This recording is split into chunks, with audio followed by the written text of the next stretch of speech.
rage games are infamous for being so difficult that they make people a bit angry sometimes. Now, where am I going with this? I don't know, but I'm gonna make one in 24 hours.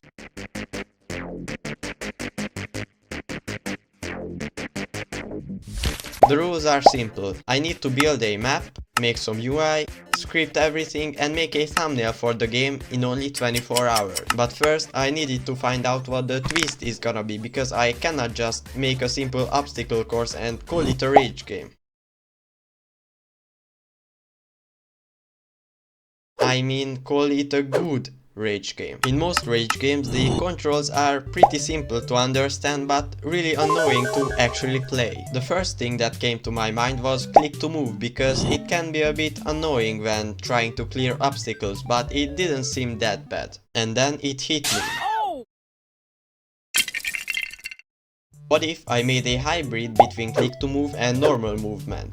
Basically the player looks at the mouse and only moves when the move button is held down. So it's basically click to move but a lot more annoying.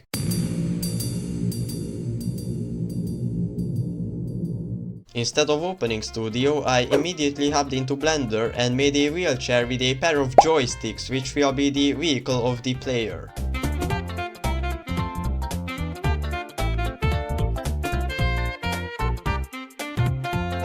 Now I may or may not have spent the entirety of the first hour making this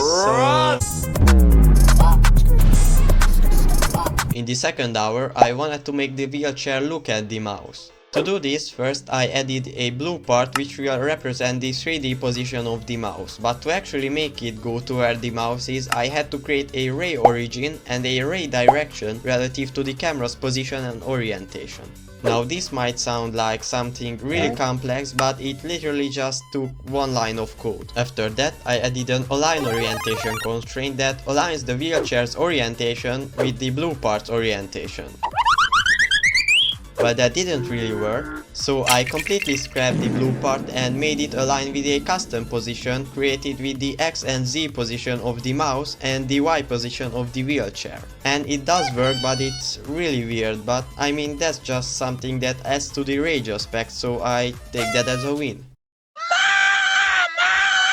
With the orientation thing done, it was time to make the movement. First I added a linear velocity and made it apply force in the direction the wheelchair is looking. After that I wanted to add some jump. For this I made a jump amount variable and made it build up when holding the jump button. After that I created a linear velocity with an upwards force when the jump button is released and made it be as strong as the jump amount. Now this sounds easy on paper, but I just couldn't get it to work right, so I decided to apply the force at the root of the character instead of the bottom of the wheelchair, which seemed to fix the issue. To finish the movement I made this jump meter using some canvas groups and a frame.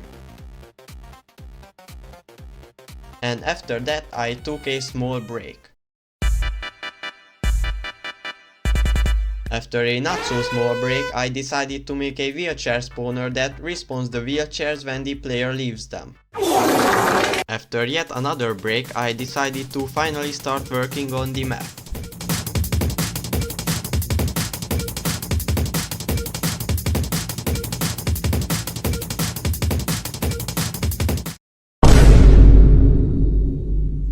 Now I would like to say that this map took 3 hours and that's why it's hour 11, but that just wouldn't be true. I'm just super demotivated because this game just sucks to control, so I'll probably just scrap it.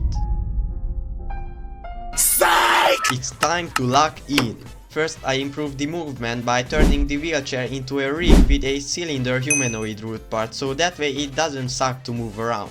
After that I improved the jumping by decreasing the elasticity of the humanoid root part. Now I don't know why that fixed it, but it did. After that I made some assets, and by that I mean I made one tree model and spammed it everywhere with the brush tool. After that I made a wind pad that gives you a crazy reward at the end.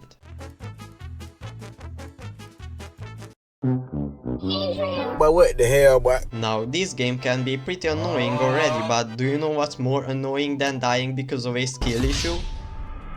That's right, dying because a 9-year-old who stole their mom's credit card decided to buy a developer product that kills everyone on the server. So yeah, I added a kill all button.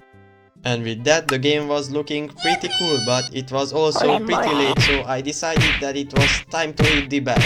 God, I miss you. Oh my god! Wow, I woke up in time for once. With 4 hours left of this challenge, I decided to start making the thumbnail of the game. I decided to take inspiration from the thumbnail of the Bike Up game. I mean, you can clearly see that it's just inspiration. With still quite a lot of time left, I decided to extend the map by a little, and by a little I mean not that much. But I'm still gonna give you a time lapse to make it seem a lot more than it actually is.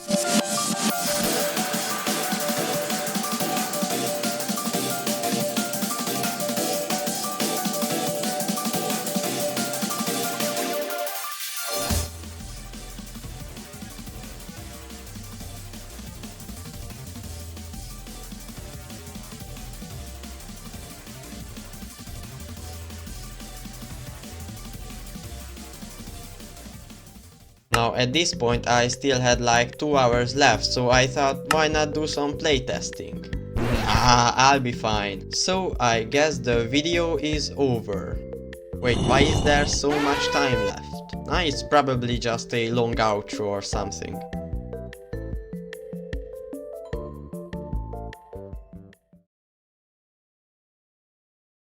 You know I wouldn't do that, so let's try to beat this game. Okay, I don't know what that was, but I'm just... Wow, that's the first time I've ever encountered that. But yeah, I've recorded this like 3 times already, but twice the mic was just really fit and just didn't pick up my voice. And the third time it was actually fine, but I just crashed. So yeah, it's the fourth time.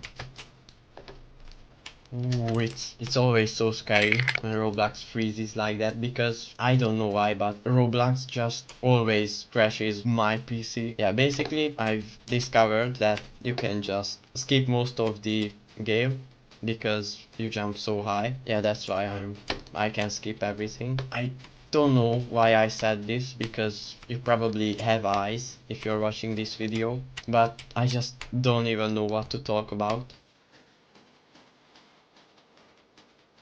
Beating the game the first time actually took like 16 minutes, and actually I didn't even die after the snowy part, so getting to the snowy part took like 10 minutes and I just didn't die. Ooh, that was so close.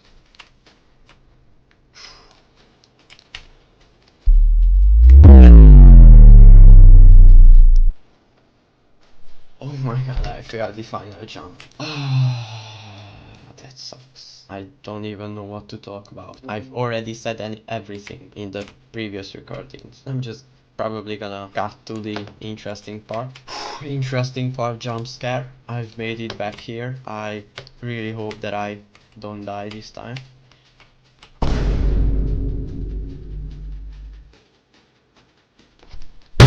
In conclusion, this game didn't turn out too bad, considering it was made in 24 hours, but I should have done some playtesting because getting stuck on a wall was really annoying. So yeah, next time I make a game I will most likely actually playtest this or not, I don't know. But yeah, people usually do some crazy conclusion at the end of the video, but I don't know, just playtest your game.